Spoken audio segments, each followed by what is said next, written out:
ఓం శ్రీ గణేశాయ నమః.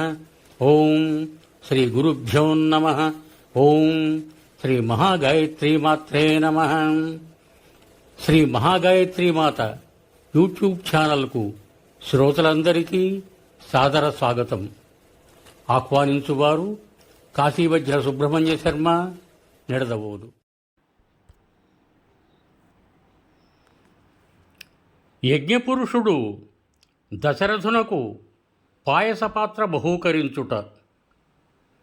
కౌసల్య, సుమిత్ర, బ్రహ్మాది దేవతలు ప్రార్థింపగా దేవాధిదేవుడైన శ్రీమన్నారాయణుడు తాను సర్వజ్ఞుడయ్యును వారితో మధురంగా ఇట్లు వచించెను.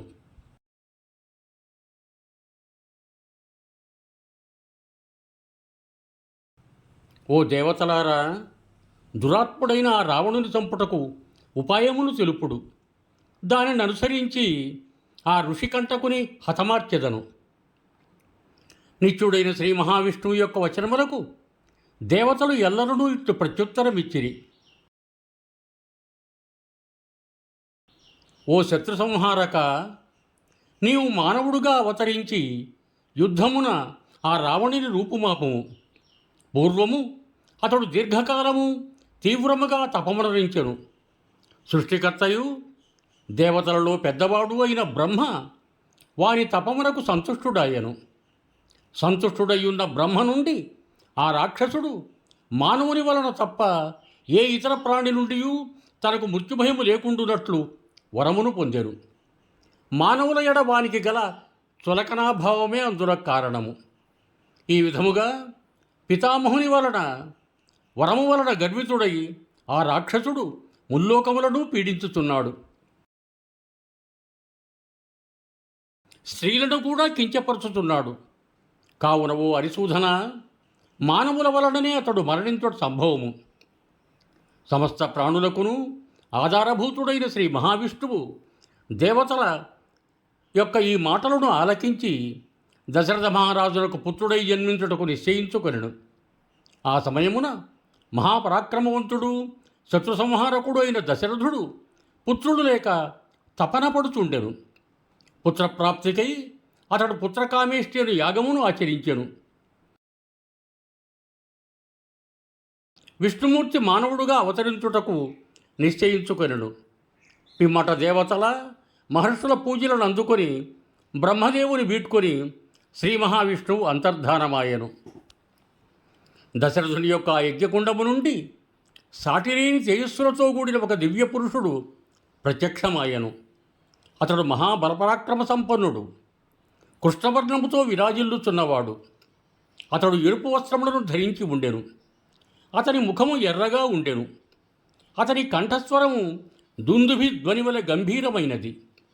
అతని శరీరముపై గల రోమములు, మీసములు, కేశములు సింహపు జూలు వలె మృదువుగా ఉండెను. అతడు శుభలక్షణ సంపన్నుడు, దివ్యాభరణ భూషితుడు, గిరిశిఖరము వలె ఉన్నతమైన వాడు, మదించిన పెద్ద పులి వలె సూర్య తేజస్సుతో ప్రకాశించుతున్నవాడు, ప్రజ్వలించుతున్న అగ్ని శిఖల వలె వెలుగొందుతున్నవాడు. అట్టి దివ్యపురుషుడు విపులమై ఆశ్చర్యమును గొలుపు ఒక బంగారు పాత్రను స్వయముగా ప్రియపత్నిని వలె ప్రేమతో 2 చేతులతో పట్టుకొని ఉండెను. వెండి మూతగల ఆ దివ్యమైన పాయసముతో నిండి ఉండెను. బంగారు పాత్రతో ఆ దివ్యపురుషుడు దశరథ మహారాజుతో, ఓ రాజా, నేను బ్రహ్మదేవుడు పంపగా ఇచ్చటికి వచ్చి తిని అని నుడివెను. తదనంతరము ఆ రాజు అంజలి ఘటించి, ఓ మహాత్మా, నీకు స్వాగతము, నా కర్తవ్యమును తెలుపుము అని పలికెను. పిమ్మట బ్రహ్మ పంపున వచ్చిన ఆ దివ్యపురుషుడు మరలా ఇట్లు వచించెను. ఓ రాజా, అశ్వమేధయాగము, పుత్రకామేష్టి అను వాటి ద్వారా నీవు దేవతలను సంతుష్టలను గావించితివి. వారి అనుగ్రహముతో ఈ పాయసపాత్ర లభించినది.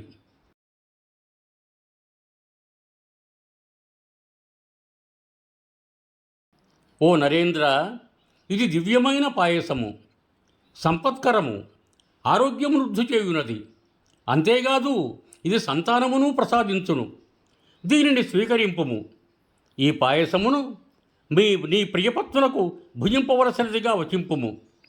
దీనిని సేవించుట వలన యజ్ఞఫలముగా నీ భార్యలకు పుత్ర సంతానము కలుగును. అనంతరము దశరథ మహారాజు అట్లే అని పలికి పరమప్రీతుడై ఆ దివ్య పాయసముతో నిండి దేవదత్తమైన ఆ బంగారు పాత్రను వినమ్రుడై గ్రహించెను. అద్భుతముగా దర్శనీయుడై ఉన్న ఆ దివ్య పురుషునకు పరమానందముతో నమస్కారమును నర్చెను. దశరథ మహారాజు దేవతలను గ్రహించిన ఆ దివ్య పాయసమును పొంది నిర్ధనుడు ఒక నిధిని పొందినట్లుగా మహానంద భరితుడాయను. పాయస ప్రధాన కార్యమును ముగించుకొని అద్భుతాకారముతో దివ్య తేజస్సుతో ఆ మహాపురుషుడు విరాజిల్లుతూ అంతర్ధానమయ్యను. సంతానదాయకమైన ఆ దివ్య పాయసము లభించడం వలన అంతఃపుర స్త్రీలందరూ మిక్కిలి సంతోషముతో ప్రశస్త ముఖకాంతులతో శరత్కాలమునందు ఆహ్లాదకరమైన ఇంద్రకిరణములతో ప్రకాశించు ఆకాశము వలె తేజరిల్లిది. దశరథుడు అంతఃపురమున ప్రవేశించి కౌసల్యామతులకు రావణులతో మనకు పుత్రులను ప్రసాదించు ఈ పాయసమును స్వీకరింపుడు అని తన రాణులతో నుడివెను. ఆ మహారాజు కౌసల్యాదేవికి అమృతతుల్యముకు ఆ పాయసములో సగభాగమును ఇచ్చెను. మిగిలిన సగములో అర్ధభాగమును అనగా 1/4 వంతును సుమిత్రాదేవికి ఇచ్చెను. మిగిలిన పావుభాగములో సగభాగమును అనగా 1/8 వంతు కైకేయికి వసగెను. మిగిలిన పరక అనగా 1/8 వంతు భాగమును మరలా సుమిత్రకిచ్చెను. ఈ విధముగా పుత్ర సంతాన ప్రాప్తికై పాయసమును 3 రాణులకు విడివిడిగా దశరథ మహారాజు పంచెను. ఆ 3 రాణులను దశరథుని నుండి పాయసమును స్వీకరించి అది తమకు జరిగిన సన్మానమని మహాభాగ్యముగా భావించి సంతోషముతో పొంగిపోయిరి. పిమ్మట దశరథ మహారాజు యొక్క ప్రియపత్తులు 3 ఆ దివ్య పాయసమును ఎవరి భాగమును వారు భుజించి అగ్నివలే సూర్యుని వలె తేజోమూర్తులై విరాజిల్లిరి.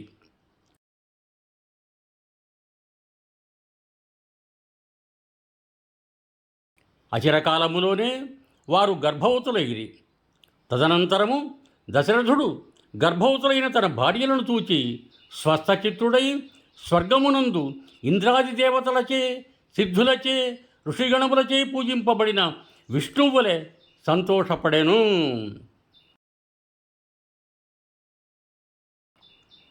శుభం భూయాత్.